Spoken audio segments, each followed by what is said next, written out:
Jason, as a professional in strategy, national security, and reputational politics, can you please explain me what is reputational politics after all? What is that? So reputational politics can be a few different things. It's generally thought of though as what pertains to the person's image, so his reputation.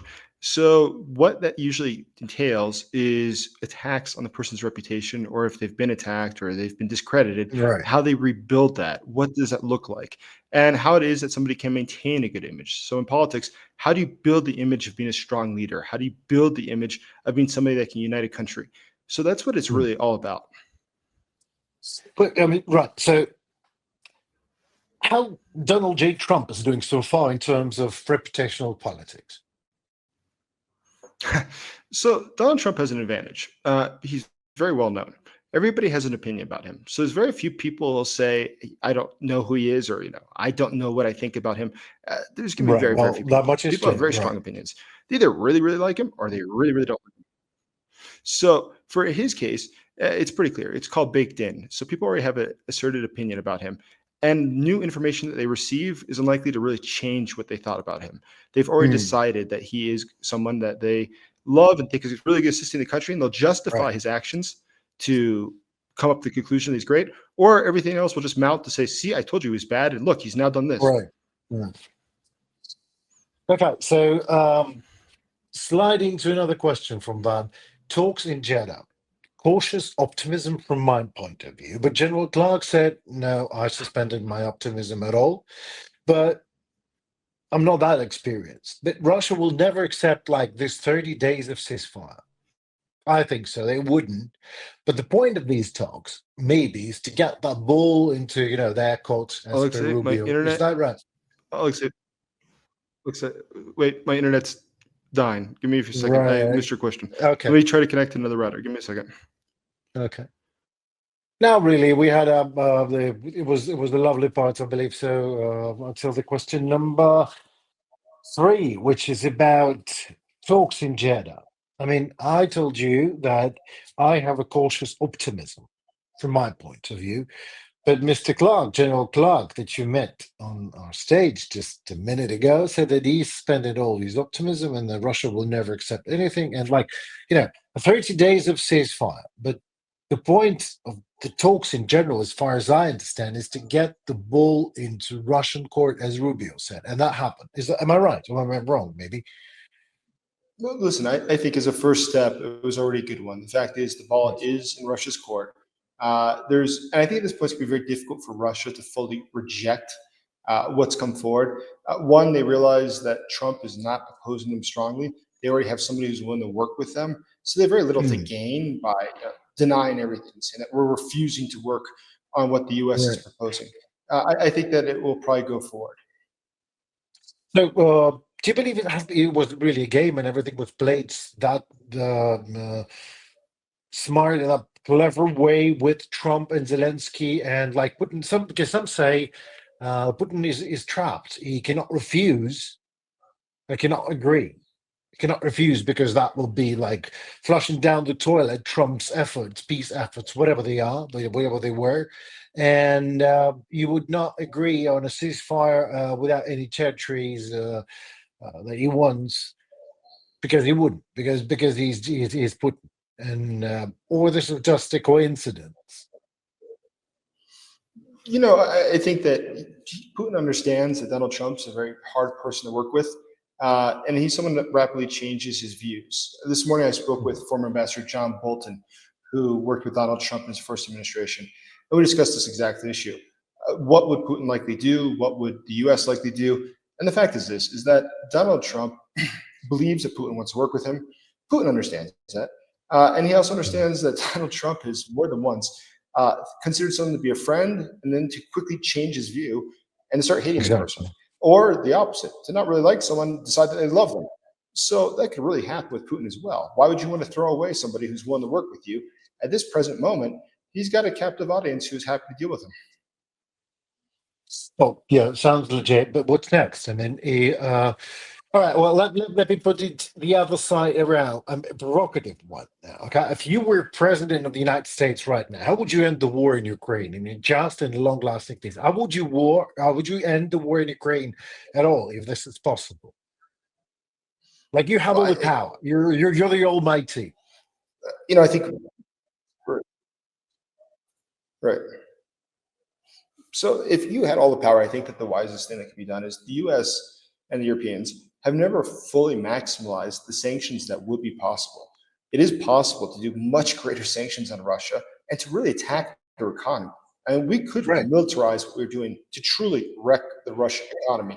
And I've always thought that was key. Why aren't we stopping the shadow fleet of oil tankers going around the world? We can block their Yeah. access to international waters, and we could be entering them because they're violating sanctions. So I see no problem with that. I don't know why we're not doing that. But of course, in terms of Ukraine itself, I think that the US and its allies should be arming Ukraine fully and giving everything it needs. The fact is that the Russians cannot continue this forever. If Ukraine was fully armed, so it'd be taking far less losses than it's currently taking, and it was able to do what it wanted as it wished to do it, I think that the war would Mm, actually end sooner. And the reason is simple, is that Russia is in a very, very weak state. And unfortunately, the Russian economy started to pick up in the past few weeks. It was doing terribly. It's still doing very, very badly. Structurally, it has massive problems. So why aren't we doing more to provoke those massive problems to become landslides, to just destroy the Russian economy, mm. which then I think would cause Russia to have to end the war? Yeah, absolutely. I mean, what do we?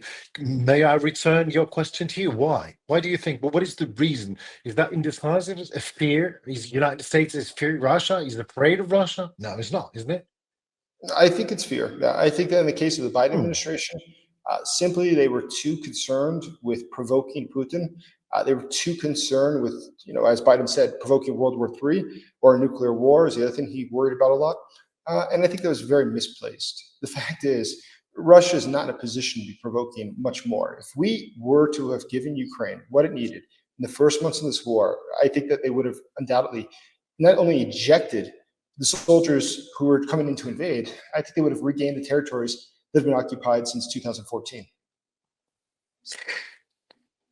All right. Well, but let me ask a question that I would love to ask to Mr. Volker, but I also would love to hear your answer about. Mr. Volker says that there are three pillars for ending this war. He says the first one is sealing a ceasefire as soon as possible, right? Second one is establishing deterrence mechanisms so Russia does not attack again in a few years, and the third one and final, securing a much greater European contribution, which is happening now. So my interest lies in the in question number two: establishing deterrence mechanisms so that Russia does not attack again.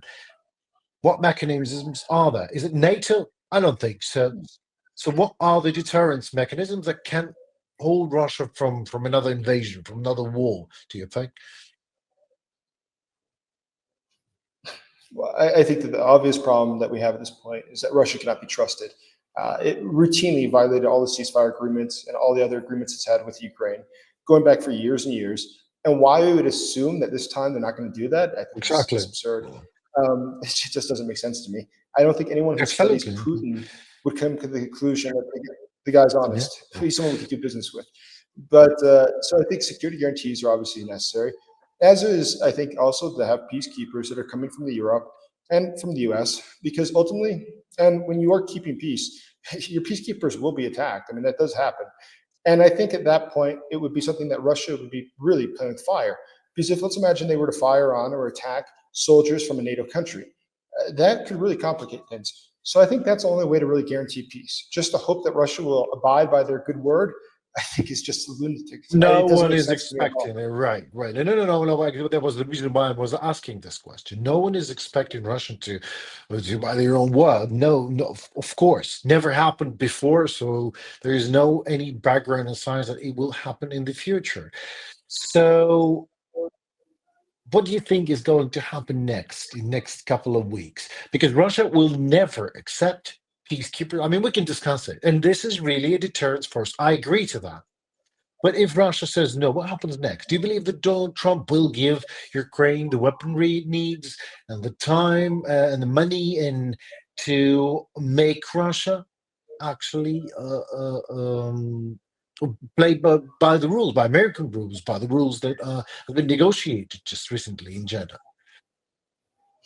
So the fact that Trump has not engaged the Europeans in these negotiations and chose to directly engage with the Russians and with the Ukrainians, I think is probably not a good sign, because I think that means he's not really thinking about the peacekeepers. If you were thinking about peacekeepers, you would have to invite the Europeans, because they're the ones that would have to send the soldiers and the equipment.